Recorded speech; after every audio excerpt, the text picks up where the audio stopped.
Hey guys, Crossflux here, and I'm back again with another rant on Pokémon Sword and Shield. As you all know, more information has been revealed, finally. We really didn't learn that much about the games, and the number of new Pokémon revealed definitely leaves much to be desired. This brings me to my first point. Why have you been so tight-lipped about Sword and Shield, GameFreak? For every other Pokémon game release, we've learned way more over the period of way less time. Is it because there's simply just not that much to show off? Or is it because you're trying to be extra cautious? Either way, the lack of information definitely has me worried as to both the quantity and quality of the product of Sword and Shield. Next up, we get to see 7 new Pokemon in this trailer. I'm going to briefly go over each of them and talk about what I liked and what I didn't like. We'll start with the normal type, Wooloo. First of all, the name sounds like it was generated by a 3-year-old. I know, most Pokemon names aren't great, but come on. Maybe it'll make more sense later once we see its whole evolutionary line. This thing better evolve. What's neat though is that the design makes me think of something from Gen 1. It's basically just a sheep. Its only defining features are its pigtails. Wait, why isn't this a fuzzy pig Pokemon instead to make that pun work? Next up is the Water Rock type Dreadnought. This guy looks really out of place in my opinion. The design fits for Pokemon, but something about the actual rendering / the art style they used to draw him makes it look like it doesn't quite belong with the rest of the Pokemon. If anything, it kind of looks like a toy and not really a creature. The official art for it looks a little better than the 3D model, but that's still not saying much. Now, I do like the concept of this Pokemon. I like snapping turtles in real life, so it's cool to see a more gruff and tough turtle Pokemon instead of the cutesy ones we've grown accustomed to, like Squirtle and Turtwig. Up next is the grass type Gossifleur and its evolution Eldegoss. I usually like grass types, but my initial reaction to seeing Gossifleur is just meh. Hopefully it'll grow on me. I'm sure it will. I must admit I do love the name though. I like the word gossamer, and I've dabbled in French, so using fleur instead of flower makes the name stand out a little more. The evolution, Eldegoss, looks a little better in my opinion. The design is a bit more consistent, and there's less color, making it feel more natural. Also, is it just me, or does it look like the pre-evolution instead? I don't know, but based on looks alone, it kind of feels like Eldegoss should evolve into Gossifleur. But maybe that is just me, because I felt the same about Sneasel and Weavile when Gen 4 was announced. The Steel Flying type Skarmory 2.0, Corviknight, is up next. Now, I really like this design. Definitely my favorite of all the Sword and Shield Pokemon revealed so far. I like ravens, and using a pun of knight and night just really works. I could see this as a standalone basic Pokemon like Skarmory, but I kinda hope it's the final form of the region's tiny bird line, like the Galar region's Pidgeot or Staraptor. There's another interesting thing about this Pokemon, but I'll talk about that a bit later. Now, I've saved the worst for last. The cover legendaries. Ugh, Zacian and Zamazenta. Just, ugh.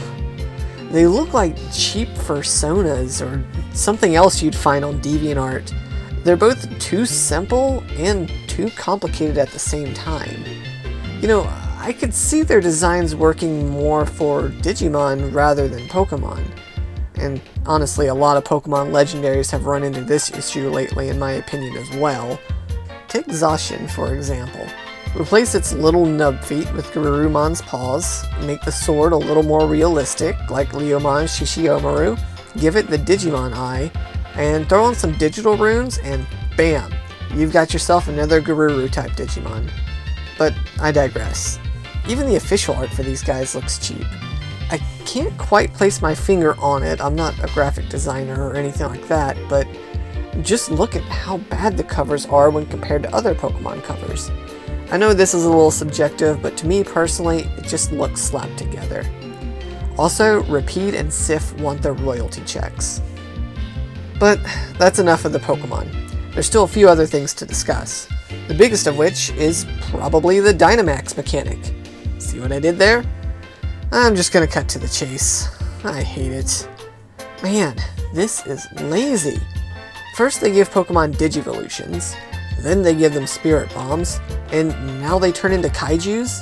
I mean, I know we don't know everything about how this system is going to function, but it looks like it's just a stand-in for Mega Evolution or Z moves. Instead of giving the Pokemon one big super attack, they just grow bigger and most likely get a bunch of stats, like Mega Evolution. Dynamax is literally just going to be Mega Evolution plus Z moves, isn't it? Alright, but the way Dynamax seems to be implemented in the story of the game is that there are just holes in the ground, and inside is a Dynamaxed wild Pokemon, and you have to fight them with other real-life people. So now you need to pay for that online service to fully experience the single-player campaign. How fantastic! You know these boss fights aren't going to be fun or difficult either. It's just going to be like a standard MMO boss. It'll have a ton of HP that will be unfeasible for one trainer to possibly get through by themselves. Look, I'm trying to find something positive about the Dynamax mechanic, and I guess the name sounds cool. The last really big thing I want to talk about is the wild area. Okay, that's really the name you're going with? Okay, I'm sure there's still going to be Route such and such to help distinguish which part of the wild area we are currently in. Now, I really think this could be a good direction for the series, if it's really what I think it's going to be. The environments are much more open and interesting. You can move the camera around and everything. It gives me a Xenoblade Chronicles or a Ni no Kuni kind of vibe. The biggest thing is that Pokemon seem to roam these wild areas. Now I hope they take away random encounters, because it's an outdated and clunky mechanic, honestly. Please let there be a lot of ways to interact with this environment to draw out Pokemon. Come on, Game Freak, tell me you looked at Monster Hunter. Give us the ability to actually search for or hunt certain Pokemon. We gotta draw them out with the right bait, or wait for a certain weather condition, or sneak up on them. Just let actually encountering and catching Pokemon be more dynamic than just...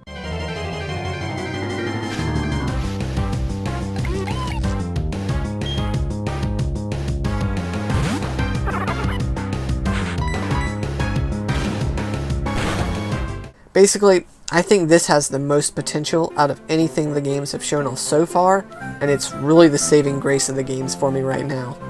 And to sort of piggyback off of this idea of interacting with the environment more, I want to key in on Corviknight once again. In the Pokemon Direct, they mentioned that a Corviknight will be like a taxi service, flying trainers around the areas they visited before. This sounds more like the ride Pokemon system from Sun and Moon. This is definitely better than the HM mechanic from the older games, but still not quite next-gen enough for me. Sure, let the players discover HMs through story progression, but let their implementation be more dynamic. Give multiple uses for each HM equivalent technique. When you learn Cut, not only can you chop through tall grass, revealing alternate paths, but now you can cut down an old tree, combine it with Strength, and start pushing it around, putting it into place to use it as a makeshift bridge to cross a deep crevice. When you learn Rock Smash, maybe you can knock out support beams, revealing again new paths. Basically, just please let the HMs get a fresh new coat of paint as well. And let me reiterate, this video is just my opinions. If you guys are stoked for Sword and Shield, then I am happy for you. I just don't have very high hopes for the game, and that makes me sad. Pokemon has been with me for almost as long as I can remember. I've loved the series, and only recently felt like the quality is slipping. I really just feel like Game Freak is getting lazy. Through years of hard work and dedication, Pokemon has become a massive phenomenon that pretty much sells itself. And I think GameFreak or Nintendo or whoever is truly in charge of the series just doesn't want to try anymore with the series because maybe they think they don't have to try. I started noticing this with Gen 6. X and Y have always felt like incomplete games to me, and Gen 7 felt a little fan servicey in my opinion. Well, with the protagonists being powerful enough of trainers to handle both Team Skull and the Aether Foundation, Team Rainbow Rocket, Ultra Necrozma, hopping from various dimensions and stopping the Ultra Beast epidemic. Not only that, but the Let's Go spin-off games also revisited Kanto again, because Kanto. Basically, I want more from the Pokemon series. I've got all the old games to go back to if I really want a simple romp through a lush world full of Pokemon. Those games are classic and endlessly replayable. But I'm older now. The video game industry is older now. JRPGs as a genre are older now. The medium of video games has evolved. GameFreak, you need to take a page out of your own creation and evolve alongside it. With modern technology, Pokemon can truly be something breathtaking. Please don't play it safe. Go all out. This is your first main series title on a console and not a handheld system. And remember, my critical opinions are not coming from a place of hate, but a place of love. I don't want to dislike a Pokemon game. I want to keep loving the series. As always, hope you all have a blessed day, and I'll see you in the next one.